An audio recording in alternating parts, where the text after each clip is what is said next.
Σήμερα λοιπόν θα μιλήσουμε για την συναισθηματική αποσύνδεση, μια κατάσταση την οποία, όπως θα μας πει και η Βίκη σε λίγο, σχετίζεται με κυρίως την αποσύνδεση του αυτόνομου νευρικού συστήματος. Μια υπερλειτουργία βασικά ή μια δυσλειτουργία του αυτόνομου νευρικού συστήματος, κατά την οποία ο οργανισμός χρησιμοποιεί κυρίως αμυντικούς μηχανισμούς για να μπορέσει να ανταπεξέλθει σε ένα αλγινό ή δυνητικά αλγινό ψυχικό ερέθισμα που επίκειται να βιώσει. Αυτό, για πες μας Βίκη,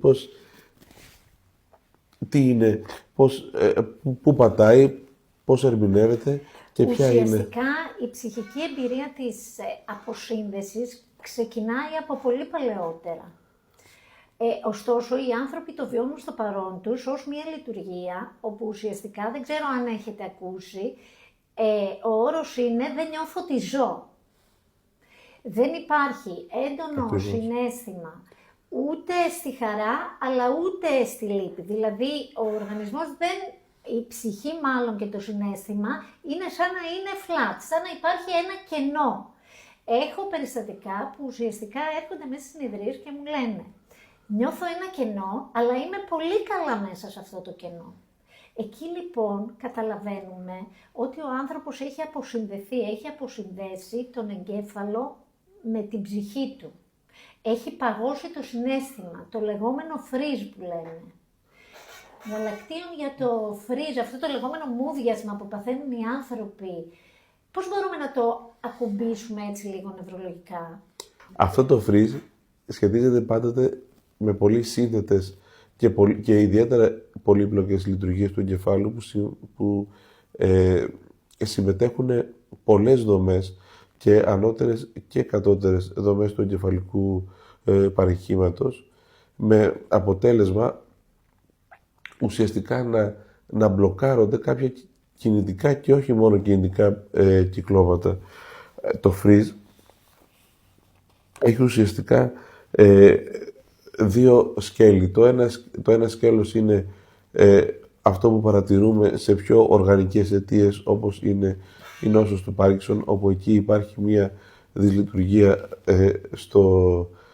στα κινητικά κυκλώματα των βασικών γαγγλίων, αλλά υπάρχει και το συναισθηματικό freeze, όπου εκεί πέρα υπάρχει μια δυσλειτουργία μεταξύ του συμπαθητικού και του παρασυμπαθητικού συστήματος.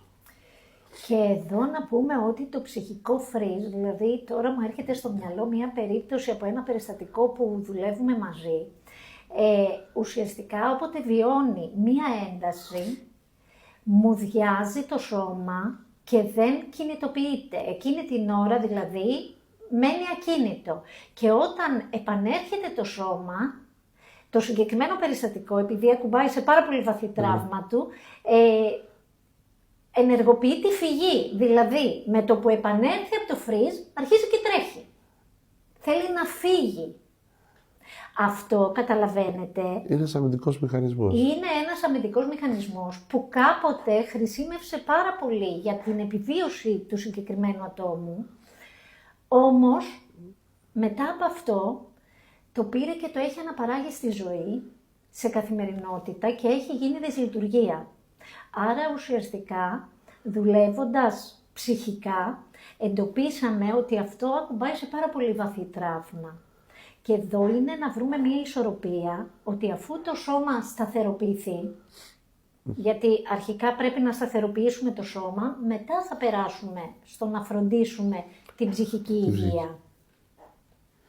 Επίσης, πολύ σωστά σε αυτό, θέλω να προσθέσω ότι γενικότερα ο εγκέφαλος έχει τον τρόπο να επικοινωνεί με το υπόλοιπο ανθρώπινο σώμα, μέσω του αυτόνομου νευρικού συστήματος κυρίως, με πάρα πολλούς τρόπους, που πραγματικά θα μπορούσε οτιδήποτε σαν σύμπτωμα μπορούμε να σκεφτούμε, να πάει και να ακουμπήσει μια τέτοια λειτουργική διαταραχή. Παραδείγματος χάρη, στο freeze που λέμε, το ψυχικό freeze, ουσιαστικά παρατηρούμε μια μειωμένη καρδιακή μεταβλητότητα, μια μειωμένη συναισθηματική ανταπόκριση, αλλά και μια χαμηλή ενεργοποίηση του μετοπιαίου φλοιού. Δεν πρόκειται δηλαδή για μια ψυχολογική αδυναμία, αλλά για μια δυσκολία του εγκεφάλου εκείνη τη στιγμή να ανταποκριθεί σε ένα αλκινό ερέθισμα, άρα σε ένα νευροπροστατευτικό μηχανισμό.